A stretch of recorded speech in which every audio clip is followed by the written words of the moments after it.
I want to show y'all something. It's kind of concerning to me. Start my vehicle.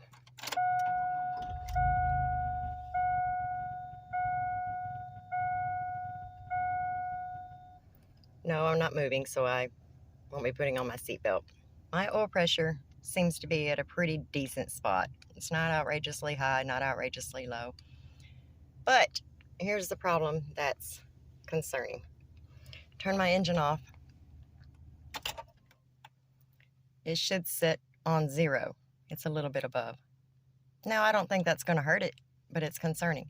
But if I turn my key back and then back down, it'll go off. It'll go to 0. I don't have to start my vehicle again, because if I do and turn it off, it'll still sit where it was. Anybody have any ideas about this?